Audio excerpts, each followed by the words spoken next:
finance. Rachel? We have to call to order our personnel and higher education committee at this time. And I'd like to call to order the Washington County Community College Committee. And we do have minutes. We have a motion to approve the minutes of February 15th. So Moved by Brian, seconded by Rich. Any discussion? All those in favor? Motion carries. I'm the finance chair, I'd like to call it to order, but we don't have a quorum, so we're not going. Want us to wait? No. We're not having a quorum.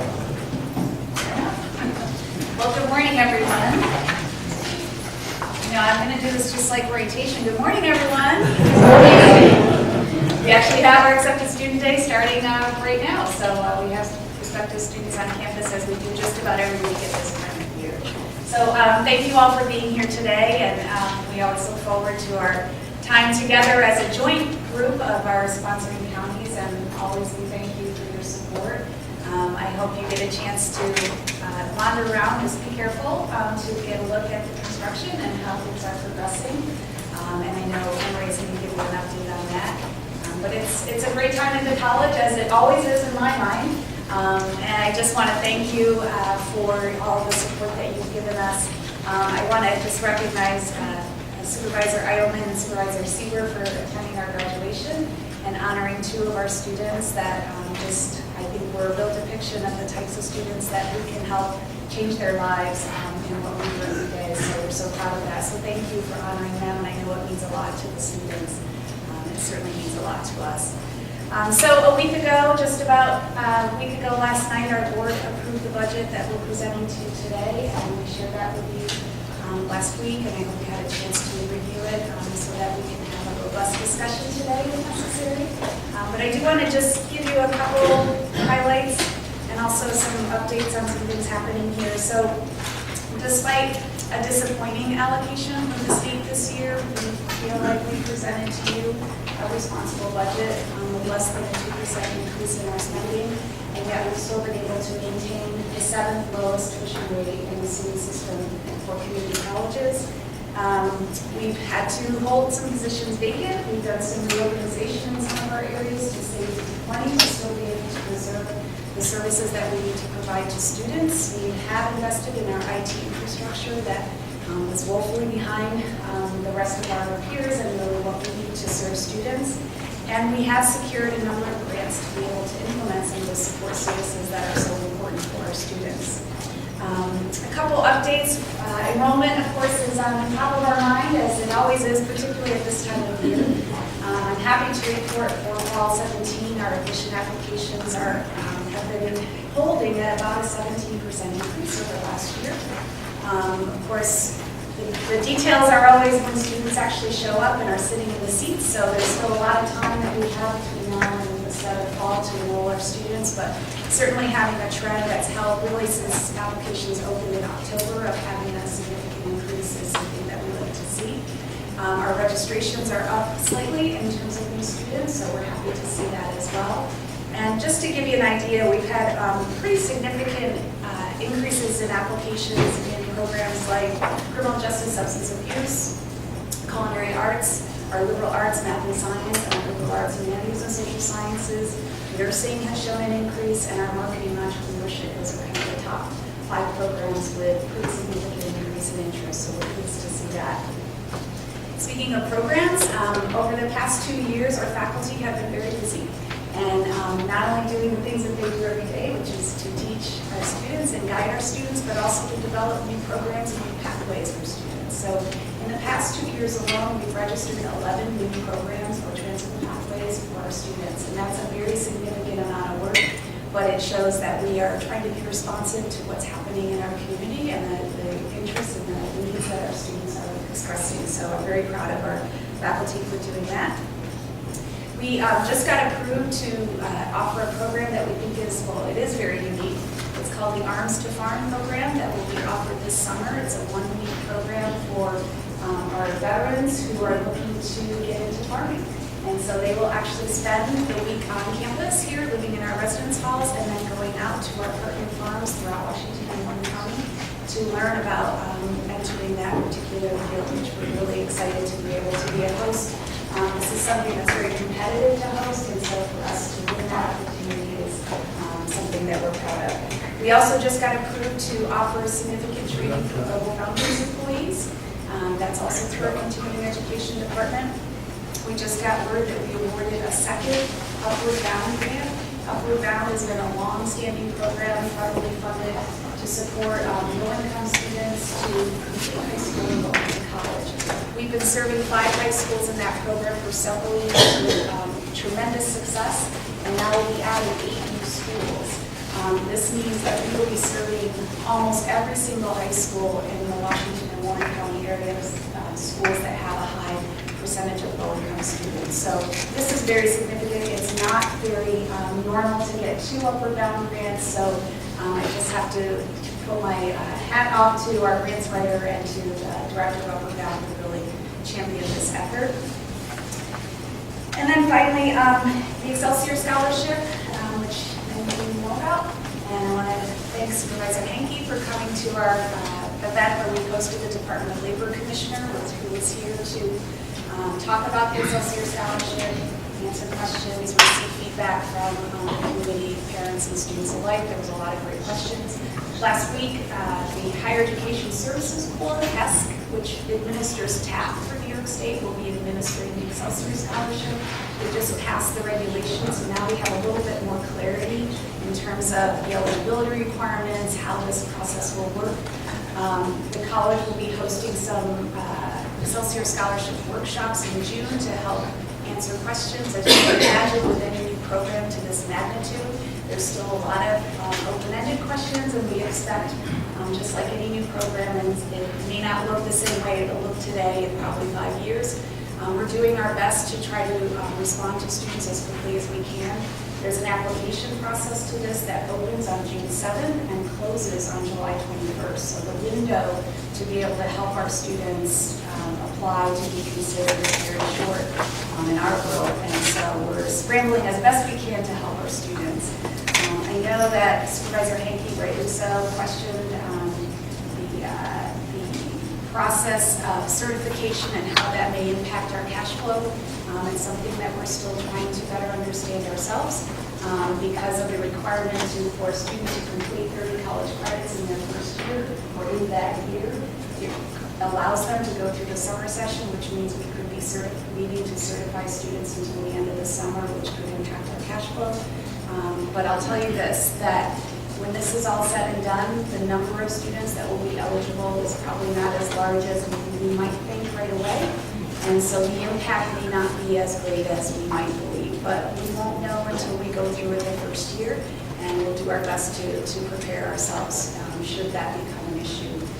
But we don't anticipate it to be a huge impact right now.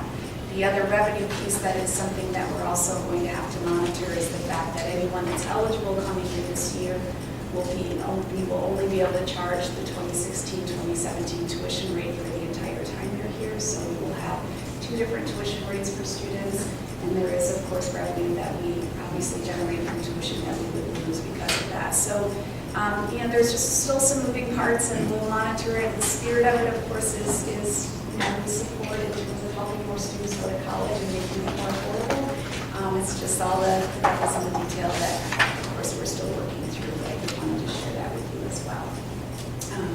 So unless you have any questions for me, I'm going to turn it over to the star of today, Vice President Soma. I just want to publicly say that under Liberty's leadership, we have a great finance team here.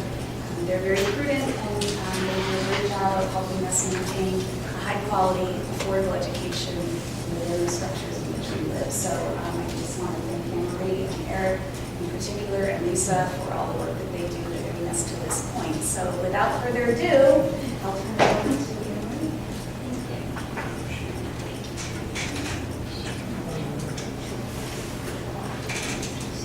Oh, I forgot to talk about the culinary. I was going to remind you, so. Sorry. The Culinary Arts Center, as you know, we've been discussing this and for quite some time, and we're fortunate to be awarded at least $500,000 to support some of the equipment costs that we would need to move the culinary center. As you know, we've been on Bay Road for about 4 or 5 years. We've outgrown that space. We actually outgrew it a couple of years ago. So to have the opportunity to expand the footprint of the facility to serve more students, and as I mentioned, culinary arts is an area that we continue to see greater interest from students. We expect to be able to double the footprint, which means we can also increase our enrollment, which of course is good not only for the college, but more importantly for the region in terms of the numbers of jobs that are available to support the hospitality and tourism industry. We're still negotiating the lease, so we don't have a public announcement ready at this point, but we're getting close, and we feel pretty confident that we'll be able to get the funding that we need to do the final fit-up cost to be able to create a brand new beautiful space for a culinary program and to have a presence in downtown Glens Falls, which ever since I've gotten here, and I know several people before me, has been a conversation about how the college might be able to have some type of presence in the city of Glens Falls, and so we think this can accomplish a lot of things for not only the college but also the community. So as soon as we can get to a point of negotiating a good contract as well as securing additional funding, we'll let you all know and have any questions. Okay, I checked out all my items. We're going to start with a brief update on the STEM and work projects. I know everyone's interested in that. Hopefully, yes. We're going to call our Oh, good. finance order now, because we actually do have a form. All right, thank you. So brief update on the STEM and work projects. Hopefully you caught a glimpse of them when you drove onto campus today. If you didn't, please take the time to walk around or drive around campus. Might be a safer option or a more convenient option anyway. But I just took this picture yesterday of the STEM edition, so that's where all of the science labs will be. As you can see, the building is progressing. It's a little hard to believe that we're going to be moving in just about 10 weeks, but we will be. The project is on time for the fall 17 occupancy edition. For the addition anyway, it'll be late spring of 18 for the existing building, which was the original timetable, but just as a reminder, it's happening in phases. We're on budget to date, so I'm always happy to report that. We've spent about $6.7 million so far of the project costs. And I think I want to, Rachel. I'd like to ask Rachel to give a little bit of an update on the FF&E, because that's really what we're purchasing right now and what the foundation had committed to raising money for. Sorry, you're sitting right next to her. I'm Rachel. I'm I'm the executive director of the Sidney Adirondack Foundation, and we're your partner on this project. We had agreed to purchase all of the fixtures, furnishings, and equipment. That budget was $2.6 million, and the state does match half of what we raised. So the foundation was responsible for raising 1.3. We've been fundraising for a little over a year, for a variety actually of college programs, but particularly for the FF&E, which was our biggest bucket. We have actually raised the 1.3. We've actually exceeded that. We've raised a little over 1.4 at this point. So any extra revenue that we have, we're going to put into a key. And as there are future equipment purchases, we'll be able to tap that. So we're very pleased to tell you that we've fulfilled our obligation. But I also wanted to provide some feedback to you from our community partners, because the 1.4 million that we've raised, those were gifts ranging from $25 to $250,000, which means that we've had conversations with almost everyone in our community. We've had conversations with corporations, small businesses, all of the banking leaders in town, in our entire community, with private individuals.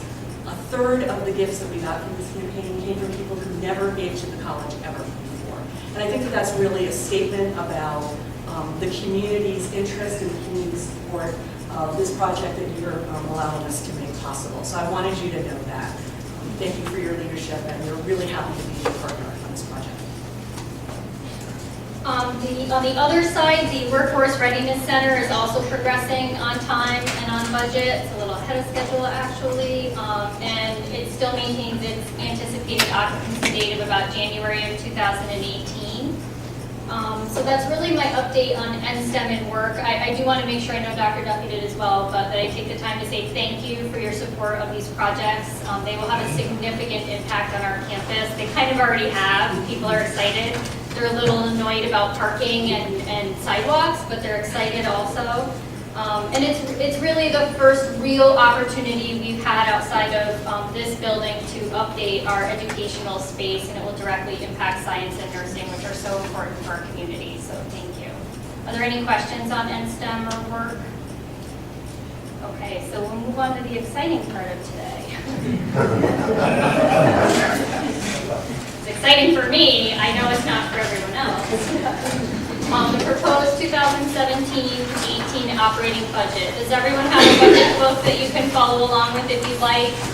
We've put the pages up on the PowerPoint as well, but it may be easier for you to follow along in your book.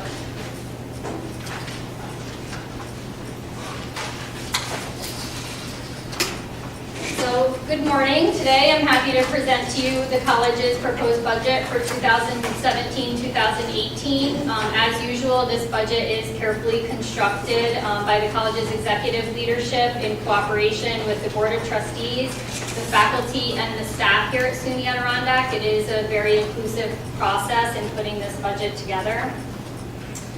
We believe that it once again demonstrates a thoughtful approach towards maintaining costs while still striving to provide high-quality learning opportunities for both our students and our community. When you have a moment in the very first page of your book, please take the time to read about two students that we've chosen to highlight this year. John Morgan from Washington County, John's from Warren County, Warrensburg actually, and Chelsea Horner from Washington County. Immediately following their stories is a letter from Dr. Duffy to you summarizing the budget. I'm just going to repeat basically today what it says, but please feel free to go back and read it again at your convenience. I do like to start this presentation by giving a brief, and I will promise to keep it brief, overview of community college financing, because I do know that there are a few new supervisors in the room. For those of you that are new, or those of you that have heard this before, if it sounds a little confusing or feels a little overwhelming, please don't be too hard on yourself. That's been like my 8th year at this point here, I think, focusing on this, and it still confuses me at some points. But for the most part, we've got it down pat. So, state education law regulates our operating and our capital revenue streams, as well as our operating expenditures. There's a significant portion of what's called state education law that basically tells us exactly where our money comes from and exactly what we are allowed and not allowed to spend it on.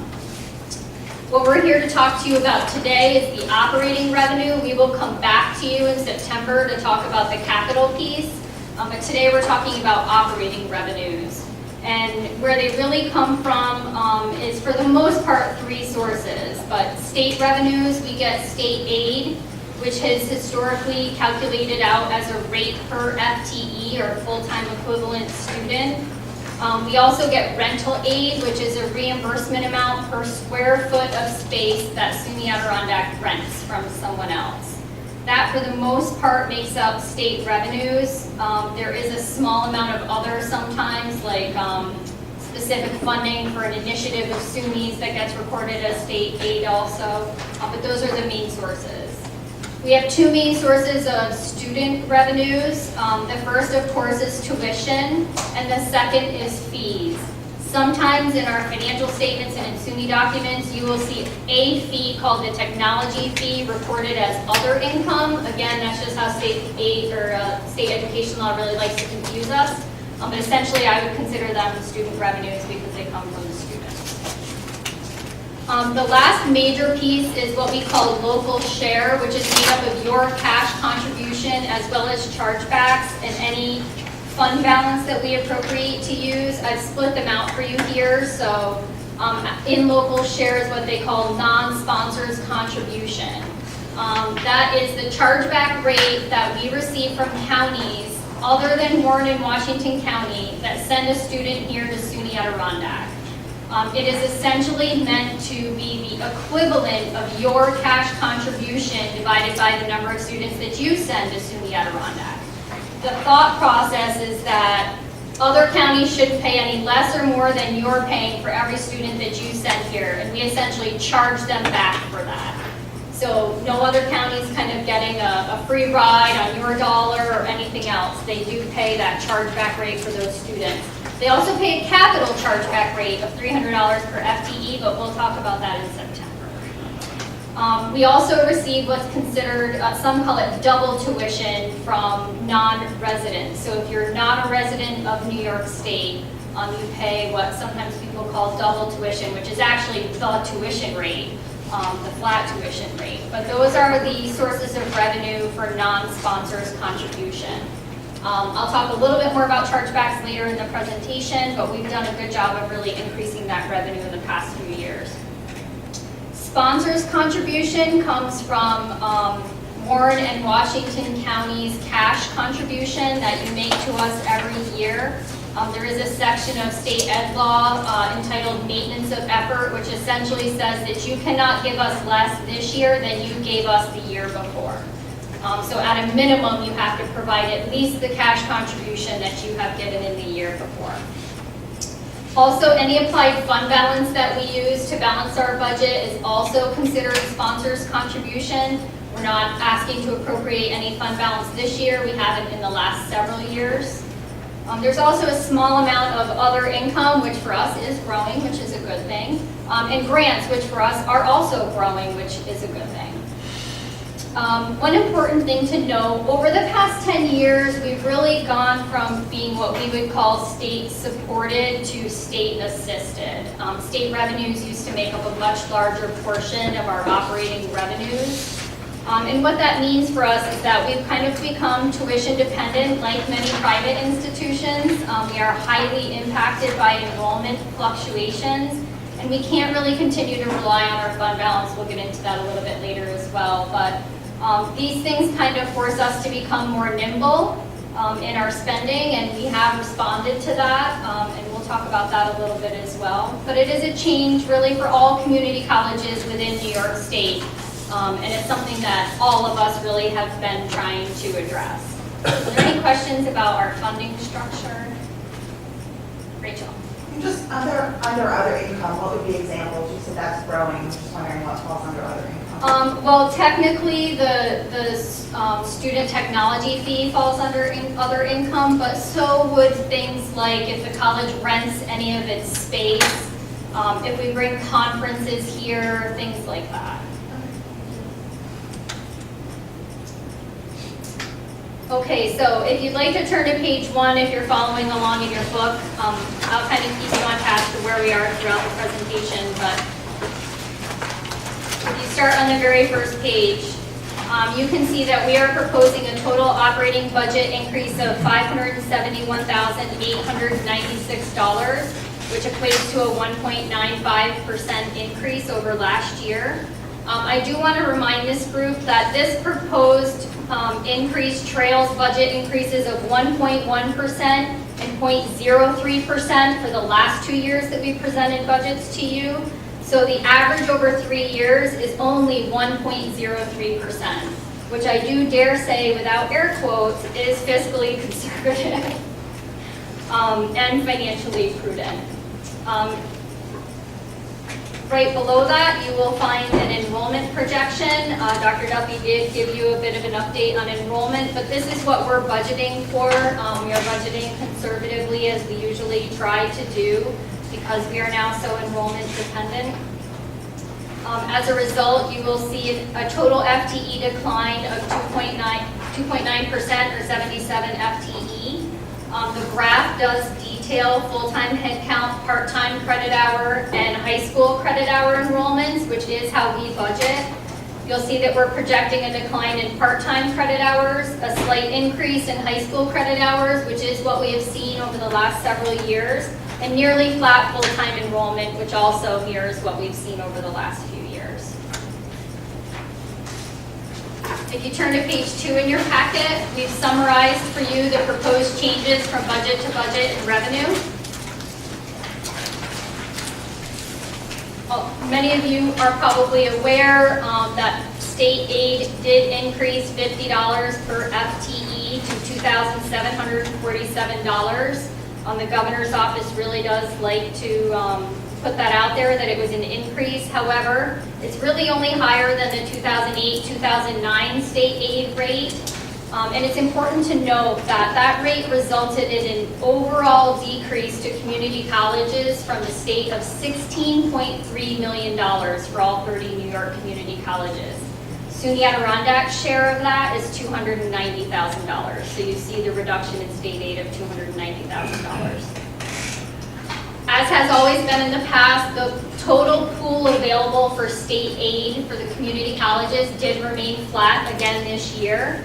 But SUNY Adirondac's rental space is increasing and some of the other community colleges' square footage decreased. So the net of that was actually an increase in rental aid to SUNY Adirondack of $154,000.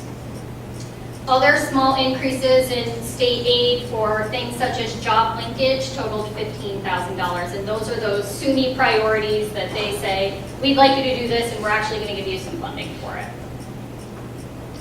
If we move down to student revenues, the previously approved tuition rate increases by our board, which are detailed on page 5 for you if you'd like to see them, together with our small projected decline in enrollment, will result in a budgeted increase of revenue for tuition of $77,000.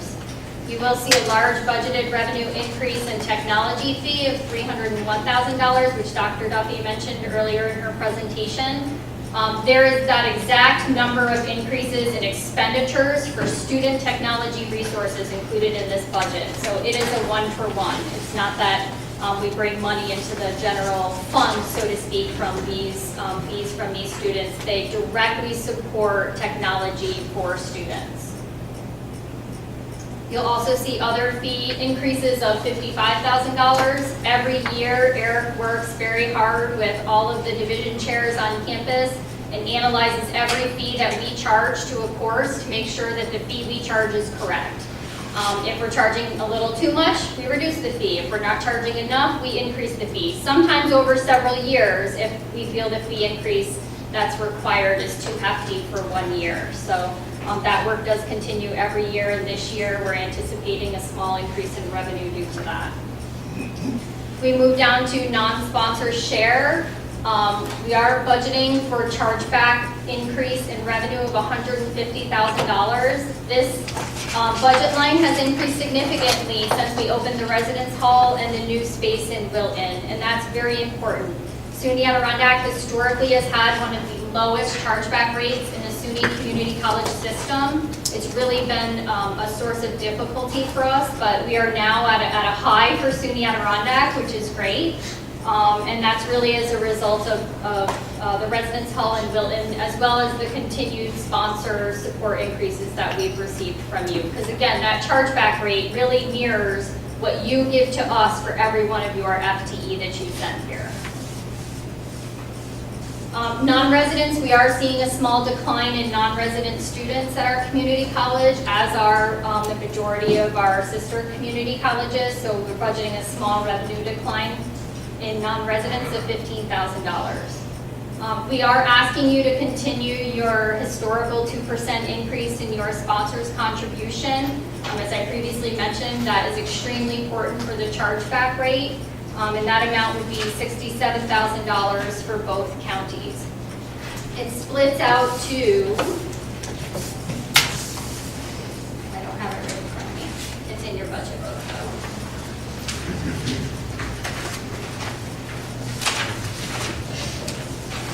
Thank you.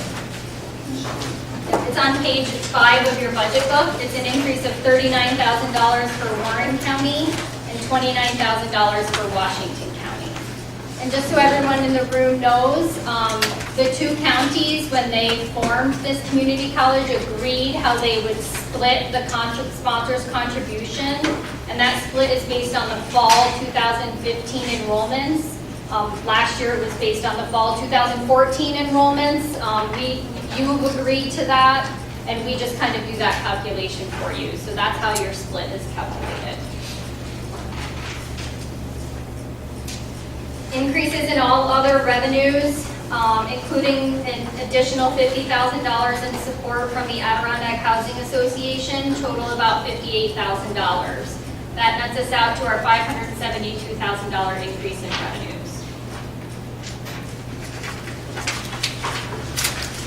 Right below that in your book, we've detailed for you operating revenues by source compared to your peers.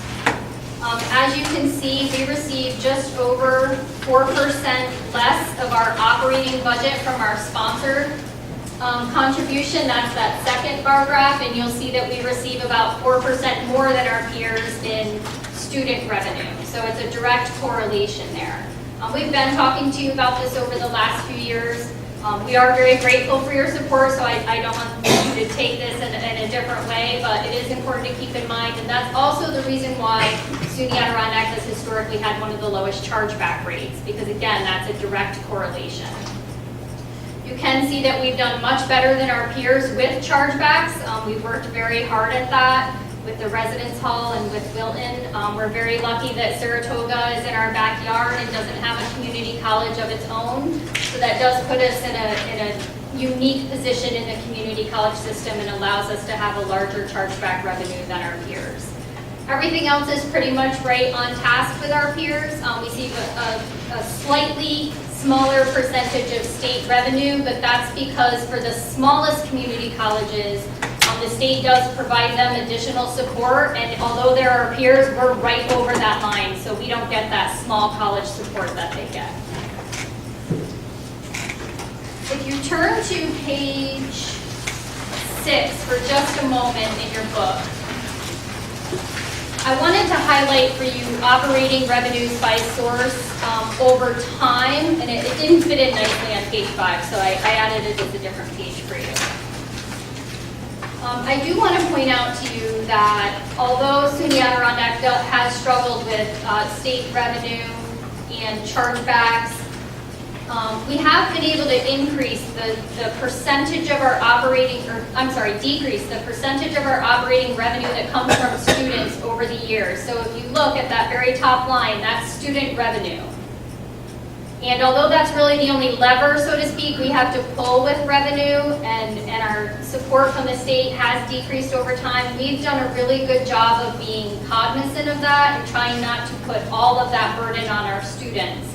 And so even though we have been passing tuition increases like all of our peers, we've worked hard at increasing other revenues to kind of make up for that. And you can see that we've gone from 49% of our budget coming from students all the way down to 44%. So that's something we're very proud of. If you go back to page 3, we summarized for you changes in expenses from budget to budget.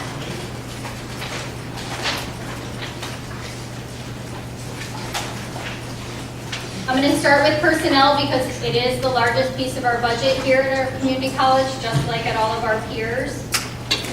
Standard and negotiated wage increases are $477,000 in this budget, and additions to meet college needs are $277,000. We worked very hard to offset those additional increases through retirements, reorganizations of departments like Dr. Duffy talked about. Those equaled about $229,000.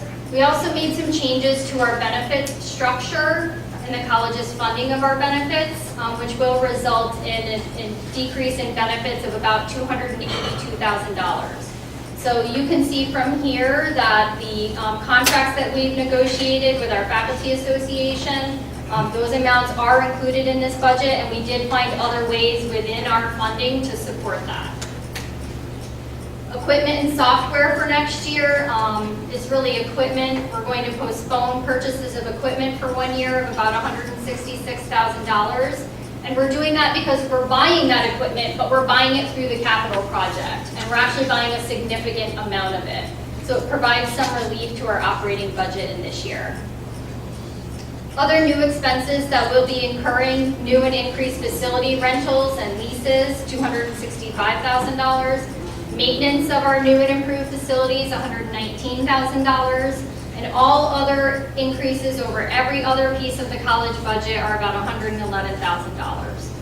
All of that total is our $572,000 increase in expenses.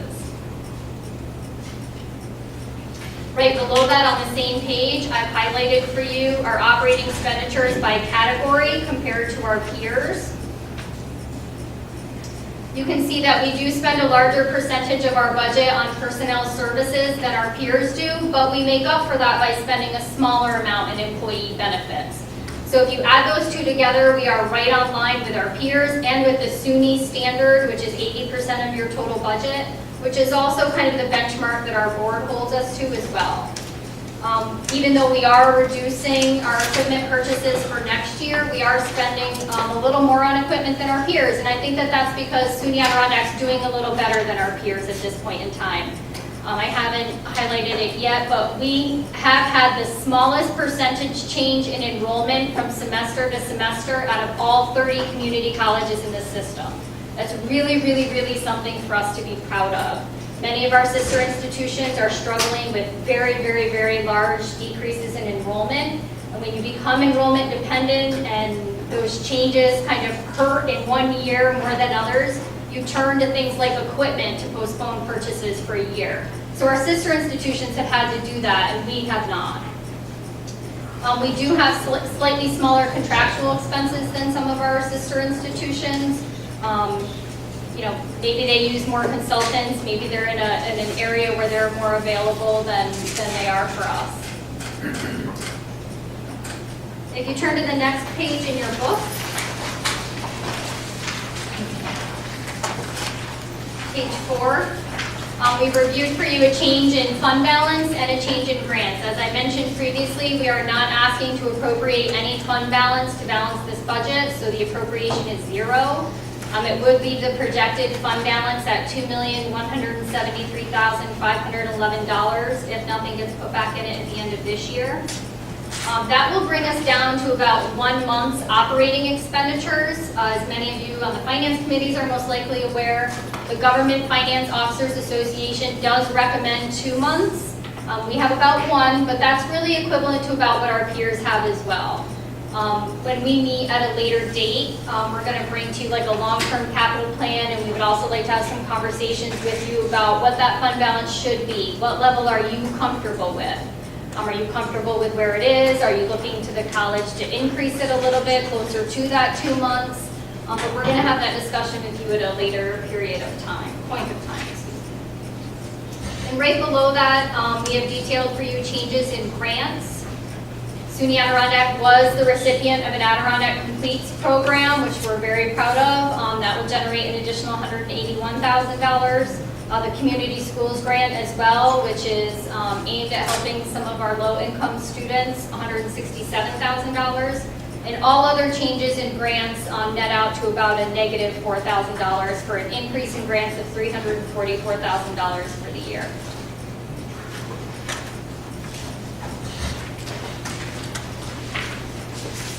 The remainder of the book in front of you has just detail in it that we provide every year. We've gone over the majority of it throughout this presentation. There's a couple pages on the parameters that were used to put this budget together, historical information such as sponsor contribution over time, etc. It's there for you to refer to if you're ever looking for it. We do provide it every year.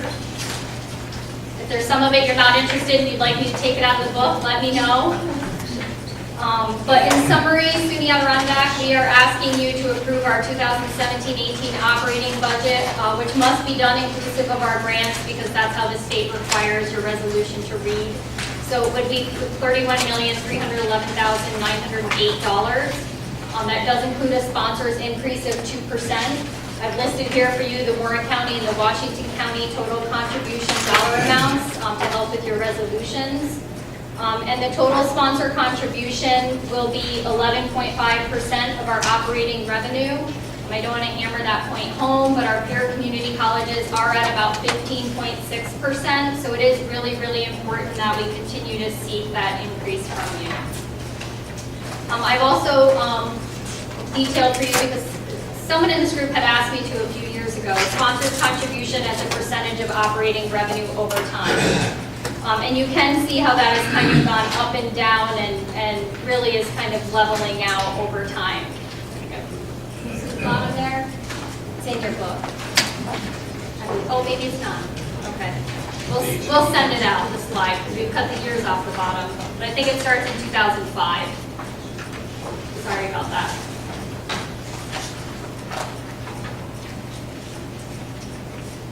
So as always, I want to thank you for your consideration and your support. I'm happy to answer any questions that you have regarding the budget at this time. How's the dormitory doing in terms of occupancy? Are you happy? Is it a tough business? You're happy? Well, we've been over occupancy the last 2 falls, and we expect to be there again this fall, so I would say we're happy with that. And, as we monitor programming, increase the programming that we do for students, but we've also, of course, monitored discipline, and we've actually had a pretty significant decrease in the amount of times that we've had to take the students through their experience and some of the poor decisions that they make at times. But we've actually seen a decrease of that, which is really very positive. We have a great staff, and so it's gone better than expected. I wasn't going to ask you this question, but I just thought that you were responding. The Post Star has certainly reported on arming the patrols, policemen in the dormitory.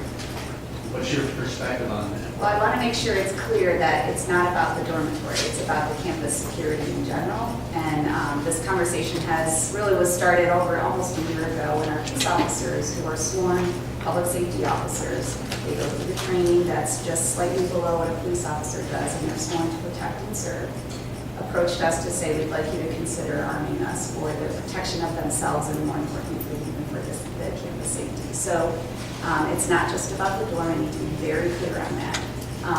And we're still in discussions about it. It's certainly a very important decision. It's a very emotional decision for many people. We had our emergency management team, which is a standing committee of the college, did an extensive amount of research and reported that to me.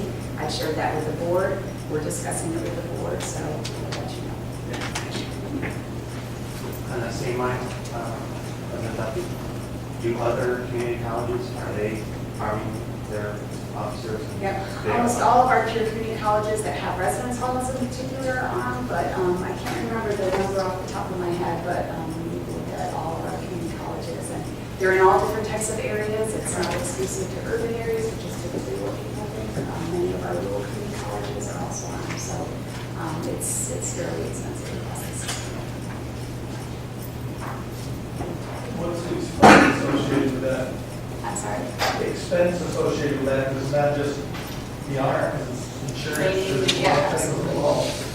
The total, In the first year, when we purchased the equipment, would be about $42,000, and the annual additional expenditure for training would only be about $10,000. As President Duffy stated earlier, our officers already currently receive the majority of the training that would be required. So it's only a very small amount of additional training that they Don't would change need. the insurance at all? No, our insurance will not change, and in fact, our insurance carrier would be happy with anything that we could do to put in place that could make the campus a safer place. Thank you. You're welcome. Yes. Back on page 2, it wasn't clear to the state changes in revenue. State aid revenue base is now $290,000. Is that a projection or is that a hard number? And is it because of the rate, is there a rate change or is it what you're projecting for enrollment? It's all of that combined. So this will most likely be the hard number. What the state does is it is based on our enrollment projection, and then at the end of the year they do like a reconciliation of what you said your state aid was going to be. So they will actually pay us state aid based on what we've submitted for our enrollment projection, and then there is a true-up, so to speak, at the end of the year when we submit our annual report. So you're basically saying that is what you're planning on submitting to Yes. come up with that number. We've And the already same way been down with the submitted. non-sponsored share, that would be the same. So when you have chargebacks of $150,000, Is that the same kind of approach? No, because that chargeback revenue comes from each individual county, and when students enroll in the fall, and then when they enroll again in the winter, in the spring, in the summer, we have to send those bills to those counties. So that is more of a budget number as opposed to a hard So number. it's not a hard Right, number, yeah. is what you're saying? Right, that one's a Okay. budget number. However, I can tell you that in the current year, we've already experienced actually that budgeted increase that we just didn't have it in our budget last year. Thank you. So I'm very comfortable with it. You're welcome. Rachel?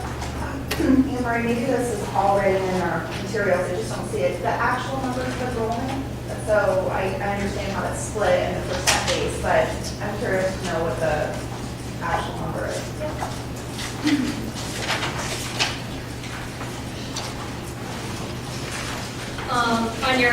On page 1 in your packet, the budgeted FTE for 17-18 will be 2,603. If you're looking for it broken out by full-time, part-time, and high school credit hours, that's in the graph. So it is 6,832 part-time credit hours, 2,412 high school credit hours, and a full-time head count of 2,139 students. So Warren County would be 56% of the 2603, Well, or the 20. that was based off your fall 2015 enrollments. So that's what that's our Sorry. cost though for 2015.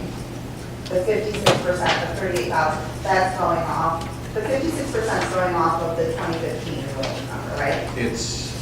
That's of your enrollment, Right. that's total enrollment, Okay. so you're, Can you just at some point email me those numbers? I can tell them to you right now. Oh, okay. For fall of 2015, Warren County had 13,512 credit hours. Washington County had 10,414 credit hours, for a total of 23,926 credit hours. And again, that calculation is an agreement that the counties made when they agreed to joint sponsor us way back in the very beginning. And we just do that calculation for you every year. So, I'm sorry. How does the credit hours equate to an actual student? I wanted to know the number of students that are assigned to Warren County. It's not that easy. We could probably get that information for you, but sometimes those students are, a full-time student can take more than 15 credit hours.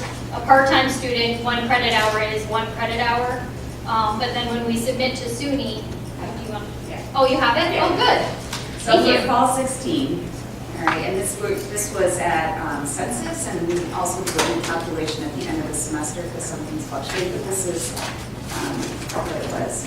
So for our total head count at census for fall 16 was 3,782 students. There were 1,367 from Saratoga County, 1,121 from Warren County, and 823 from Washington County. And then the rest of the numbers are other counties throughout the state. Does that help? It does, so that's the fall 2016, but this, our contribution is based on. fall That's just the calculation. Okay. How's the free tuition program going to affect the numbers in the budget? Dr. Duffy would give you a different answer than I would. So the way the Excelsior Scholarship works is that SUNY Adirondacks tuition rate for Excelsior students is frozen at the current year rate for right now the next 4 years. There are conversations at HESC about trying to change that for 2 years because we are a 2-year community college. I think that section was clearly written for the 4-year institutions, but that's just my opinion. And so Eric and I have done some calculations to try to figure out what that lost revenue will be, but it's extremely difficult at this point in time because, as Dr. Duffy mentioned, we're not really sure how many students are actually going to qualify for Excelsior and will actually be able to remain qualified for Excelsior because they need to maintain 30 credit hours a year, which not every student can do. So we're really going to have to just get through this first year and see what it means for us and try to go from there. Is your projection, though, that will impact the budget negatively? It will impact the budget negatively if it doesn't generate new additional enrollments that we didn't previously have. So if it generates new additional enrollments of students that wouldn't have come to SUNY Adirondack but for the Excelsior Scholarship, then it will give us additional revenue. Okay, you talk me through this. Okay. So I take that number, Chris, that you gave, the 1121 for Warren County, using the fall of 2016. And I look at our total contribution, say it was the same for fall of 2015 of 1.9 million.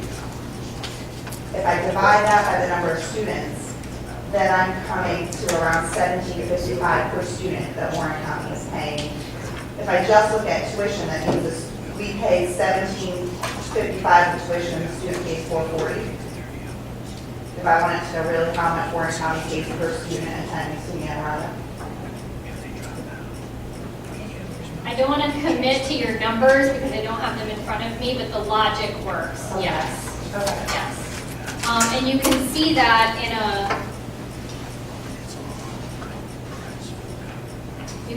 in this graph right here. You see how students are covering a much larger portion of our operating budget. And again, this is all students, so this includes students outside of Warren and Washington County. But yes, at this point, students are contributing a larger portion of the budget. It has been that way for quite some time. Yes. With your impressive investment in program and facility, what's driving your projection of decreased FTEs? There's just overall decreased enrollment amongst all of New York State community colleges. As the economy tends to get better, we do see enrollments in community colleges decline. That's just the way it's been over the history of time.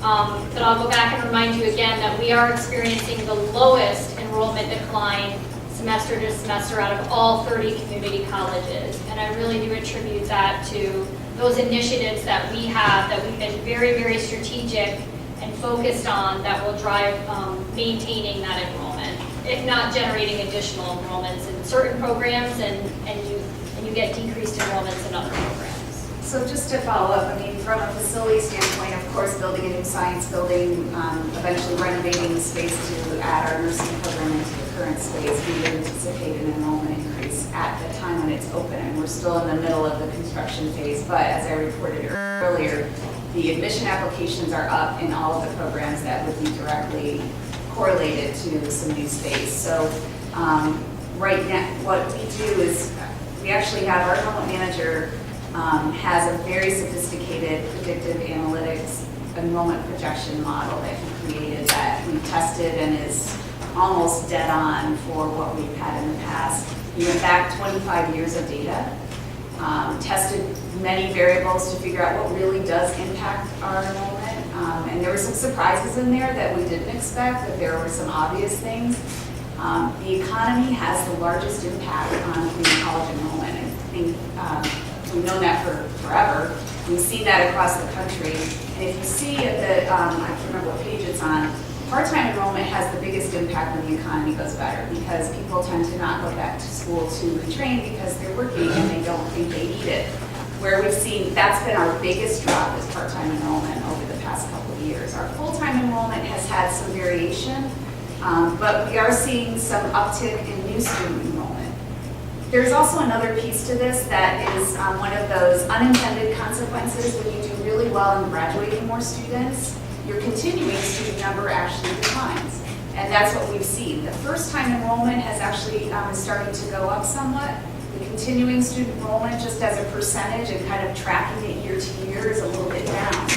But we also have had record number of graduates. This year we expect to certify over 700 graduates, which is like the second largest class we've ever had. So there is a correlation to our continued focus and investment on helping more students complete on time and the numbers that shift in terms of your continuing students. So there's a lot of variables, of course, that go into enrollment. Programs do make a difference, and as I said earlier, we really have been in a much better momentum in terms of offering new programs so that it can impact enrollment. The cybersecurity program, for example, that was just approved, the first fall for that will be this fall, so we'll start to see that impact as that program develops. We're in the process of developing a mechatronics degree program, which came directly out of meeting with our local manufacturers to say, how can we do a better job of helping to fill the vacancies that you have? And they've helped us develop this curriculum. So that'll be moving through our program process next year. So we're continuing to look at ways to address enrollment and to try to buck the trend where the economy impacts enrollment. But it takes some time, and we are still subject to the demographic shifts of these counties, which is why Saratoga County helps us so much, because they've not seen quite the drop-off in terms of high school enrollments. But when small schools get smaller, there's just only so many high school students. So we are very focused, and actually we'll be spending the next almost all summer working on strategies to improve the ways in which we can support and attract adult learners, which is still the largest gap of learners that have not completed higher education in these communities. So we can't be dependent on high school enrollment. We have to be looking to diversify that, and that's what we're doing. So it's probably a long answer to your question now, but just wanted to give you all. Because it seems like you're doing all the right things to bring that number the other direction. Yep, yeah, and I mean, Anne-Marie said this, and I would reiterate, we try to be conservative on that enrollment projection. Understood. We are dependent on enrollment, and we are not conservative, and we find ourselves in a very different position in the fall. So if we actually attract and do a better job of attracting more students, and more students come to us, then that gives us something to work with to maybe invest in some new strategies.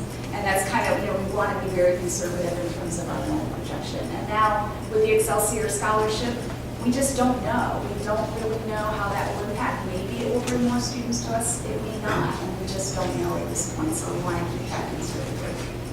To quantify your number at the beginning, you said 17% increase, that's in applications. Yep. Okay. Want to make sure we have that. Yes. And then Anne-Marie, you said we will talk about fund balance later, which I appreciate that.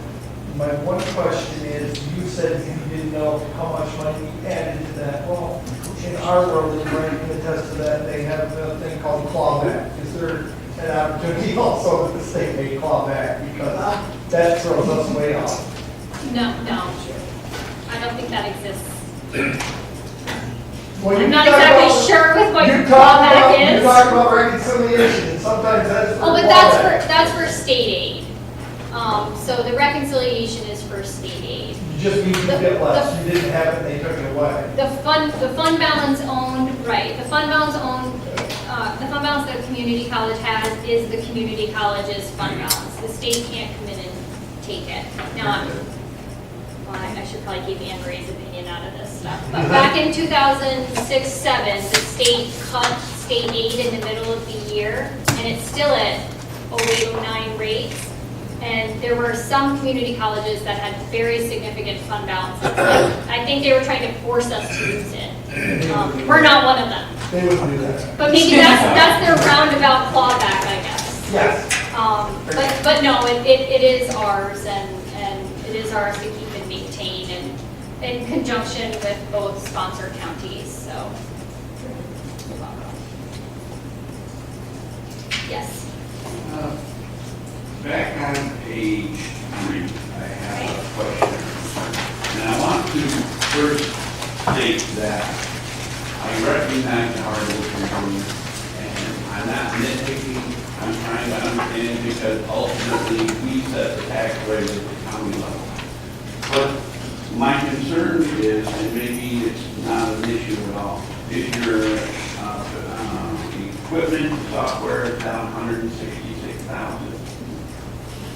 Now, and you said because partially it's going to some going into capital project. Well, with my experience at the county level, whenever you have more IT equipment, you have all these unexpected expenses of software upgrades, support costs, and it drives me crazy to improve one number and then big growth. And then down at the very bottom, I was trying to get a handle on the cost, or what your portion of the budget. When it's down 166,000, I don't know what number it started with to get it come down 166. They said that your budget is 2.7% is your software equipment. and the average is 0.8, so you're 3 times higher than the average. And then you're going to now reduce it 166,000 because you're putting it into capital projects. My issue with capital projects is that you're taking something that you might spread out over 10, 15, 20 years, I don't know how. And what's the life expectancy of the equipment? I don't want to see you borrowing ahead. And I just, have you looked at that and you're very comfortable with what you're doing there? More than what my actual question. Yes, we have. Eric and I have actually put together 3-year and closer to 10-year budgets for us, so that we're monitoring those things. They're not something I want to share with anybody else yet. It's just, it takes a little while when you've done it the first time to make sure that everything flows correctly. But we are looking at that and monitoring that. As a reminder, there was that tuition technology fee increase for the students to help pay for that. And on page 8, kind of details our total spending on equipment and software. And it's about 2.66% of our budget. The SUNY standard, and actually what our board used to hold us to, was closer to 4. And that's because they don't want you to get into a place where 10 or 15 years down the road, you're just so far behind that it's a large expenditure. They're looking for you to continuously maintain that every year. I think it's so low for our peers right now because their FTE drops so significantly so quickly, and you're so tuition dependent now that you go to your budget and you say, what can I cut quickly with the least amount of pain, or what can I postpone for a year? People always go to equipment first. It causes the least amount of pain on a college campus. You can postpone it for a year or 2 years or 3 years. We've done that here before. So I think that that's why our peer for that year comparison is so low. It's not over time. Generally, community colleges spend about 4% of their budget on equipment and software. Does that help? Thank you. To follow that up, the 2.66 is the budgeted amount for equipment, and the capital equipment is actually on top of that? Yes. This is not the capital budget. This is the operating budget. You're also supplying a new building. Yes. Yep. I mean, so your inventory is increasing. It is. The inventory of equipment that we have on campus is increasing. Some of it is maintenance equipment, and so you saw that increase in maintenance in our budget as well. And we had predicted that when we put the projects together. We have some of very new top-of-the-line equipment going in, and we know we'll have to maintain it. But at the same time, old equipment that is also very expensive to maintain is rolling out of service. So, some equipment ends up having a large regular maintenance cost associated with it because it's old and it needs a lot of repair on a regular basis, and those pieces are rolling out of service as we bring the new equipment in. And because it drives me crazy too about software and IT. I mean, it's technology's wonderful, but there's certainly costs and frustration with that at times. But one of the things you should know is that we actually work very closely with what's called ITech, which is the SUNY center to manage a lot of the technology for SUNY campuses who wish them to, and we're one of the few schools that we offload quite a bit of the service and maintenance of our servers and some of our software products to ITech, which actually saves us money. So we have, I wish Mary was here, our CIO is dogged about making sure that we're getting a good deal on contracts, that we're negotiating correctly, and so I feel very confident that although certainly IT costs us money, I think we're very prudent about how we spend that and how we can share some of those costs with opportunities to share those expenses across the system.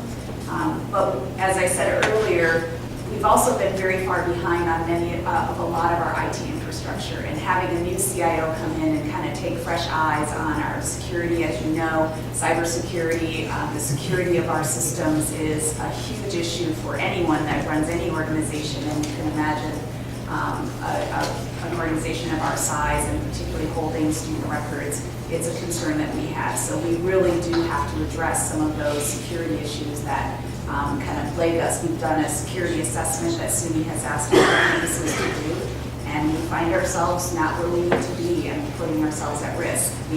The opposite of not spending the money now is, God forbid, if we have some sort of major issue, we're going to be spending a lot more on the other end. So we're really trying to balance all of that. But I feel very confident in our team and being able to be very diligent about it. So. Thank you for the question. Are there any others?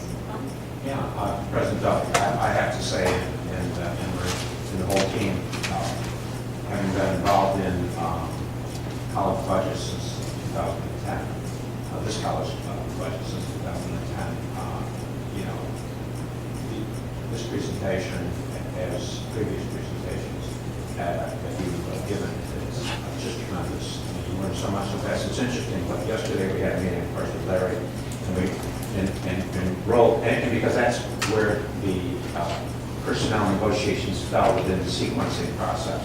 You had sent along the budget, I think, on the 26th, and it was disseminated to supervisors on the 30th. And so naturally, when you just look at a piece of the budget like that, at 477, you begin to hyperventilate a little bit. But quickly you get to see first, not only that number ties on the screen, but also how you've taken efforts to reduce the costs, mitigate the costs, both in terms of retirement and other kinds of salary efficiencies and whatever. And it's just the way that sequence went, and seeing this today, I think you're telling your story very, very well. You're telling your financial, the whole story, but today your financial story, you're telling it very, very well. Yeah, and again, I would like to echo exactly what Chairman had said. Yesterday we had a conversation, and his words exactly, where do I sign? It's very responsible, it's fiscally conservative. This is our world, we deal with budgets, and you guys did a fantastic job. And I don't know if this is the appropriate time, Amanda, but for the Finance Committee for Warren County, I would like to move forward with this proposed budget and adopt it, if I can get a motion and a second for that. The motion made by Supervisor Tibbet. Seconded by Supervisor Chairman Connor. All those in favor? Aye. Opposed? Carried. Thank you. I'd like to do the same. I'd like to suggest that we get a motion to set this and move it to the finance committee. Move. Second. The second was George Gang, moved was Dana Hogan and George Gang. Any discussion? All those in favor? Aye. Motion carries. I'd do the same with the finance committee. I just want to remind everybody to show a public hearing first. No, that's the next step. If it goes to public hearing before we can actually pass. So I make a motion to go forward also. Got it from Dave O'Brien, second. All in favor, say aye. Opposed? Carried. Thank you. Thank you. So this will go to our board meeting on June 14th. Yes, there's a specific language that needs to be in. Yep, we brought that today. We'll provide that. It is SUNY-specific language, so we do ask that if you want to modify it, please let me know and we can talk about it. But essentially, it's the same resolutions you've been passing for years. So we brought that today. We'll share that. We do have one more item on the agenda before people pack up. And I do feel, I apologize, I may have jumped the gun a little bit. I don't know if it has to pass through personnel and higher education before we do something on finance. I think Supervisor Sobel trumped the under. I think, We got how higher I think goes. though that, I think it's appropriate to be moved. No, it's fine. It went through, it would just go personal finance anyway, so. Still, it's a college committee, I'd like to know that the college, I'd like to go to the college committee. I feel like we're not. It's I fine. will make that motion from our committee. There you go. Supervisor Seaver. Okay, all those in favor? Opposed? It carries. Thank you. We would just go to finance. We do have one more item on the agenda. I promise we will try to make it quick because I hear people packing up. The college did submit to you a capital request last September that included purchase of some adjacent property. We affectionately call it the Little Red Schoolhouse. It's located at, we get the address out here, 686 Bay Road. And that owner did contact the college almost 2 years ago now and expressed an interest to put his house on the market. We asked him to work directly with us so that someone else didn't end up owning a piece of property that's kind of inside the rest of the college. And so he was gracious enough to work through the very slow state process of acquiring property. Larry is here today to talk to you a little bit about that, but we did have 2 appraisals done, and we have come to an agreement on price with the owner. We do have a purchase contract out for his consideration, but we cannot purchase property without your approval. So, Larry, you want to walk us through that? Just to take a quick moment, as you may recall, that the college can't own real property in its own name. The property is owned by both Warren and Washington counties in trust for the use of the college. That's a requirement of education law, and this entire campus is owned by Warren and Washington counties in trust for the college.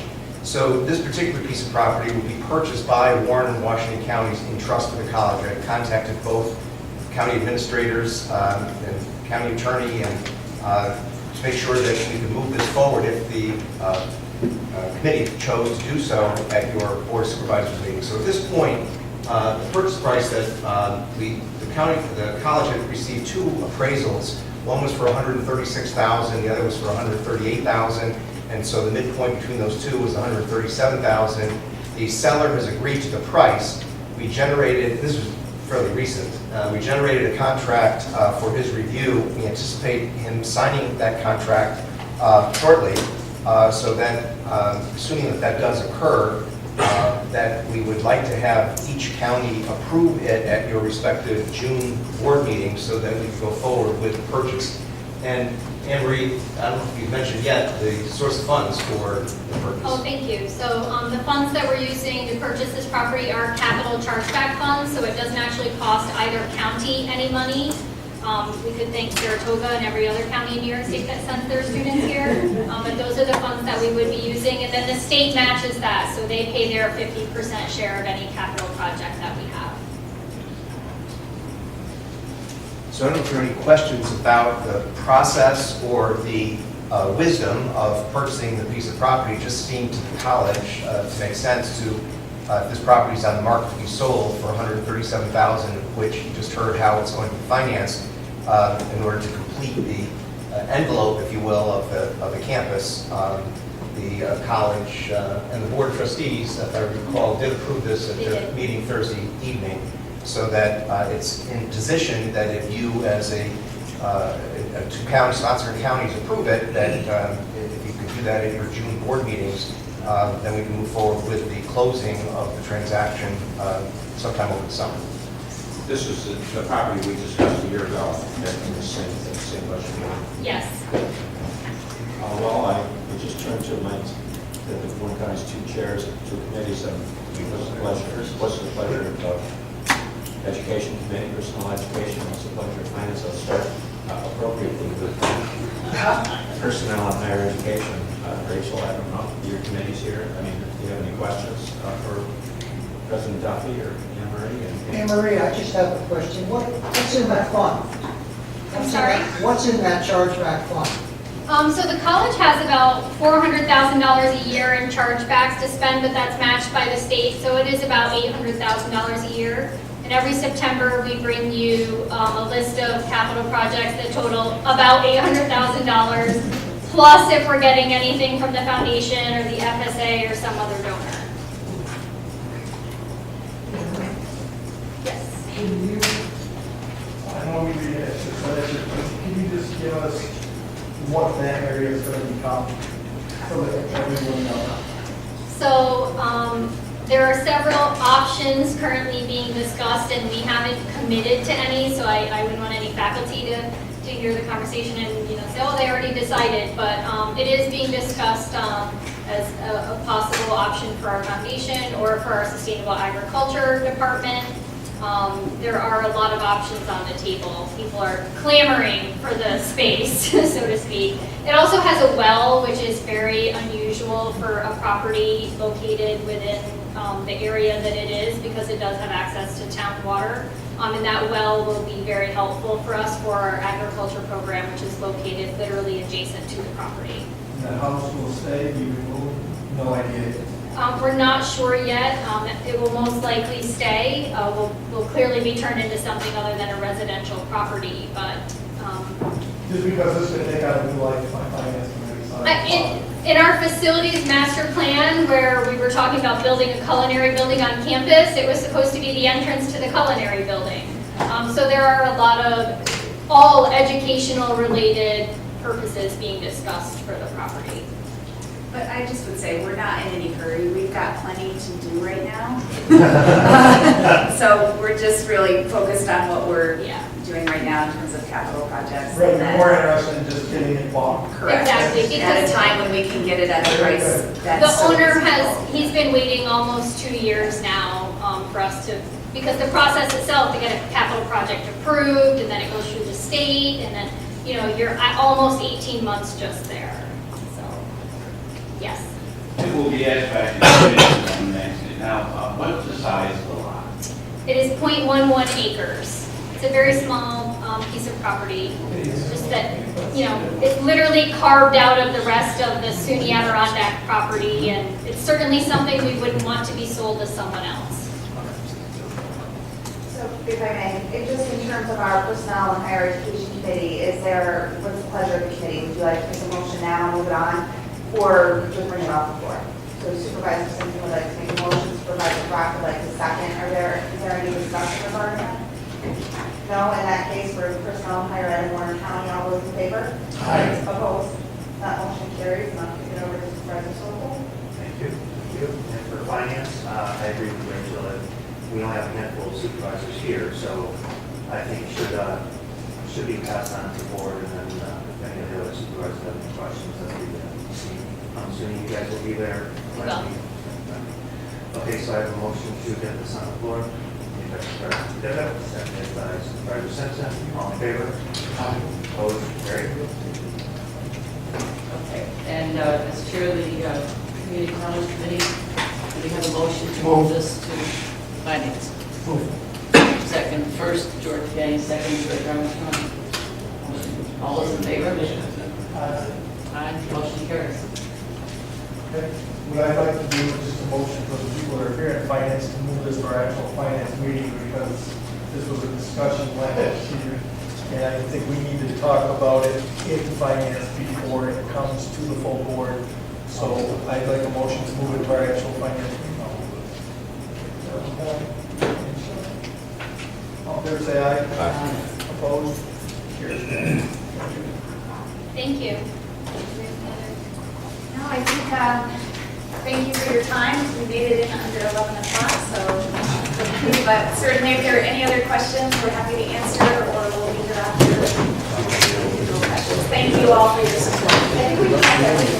Yeah. Motion to adjourn. Supervisor Kramer, seconded by Supervisor Brown, all those in favor? Opposed?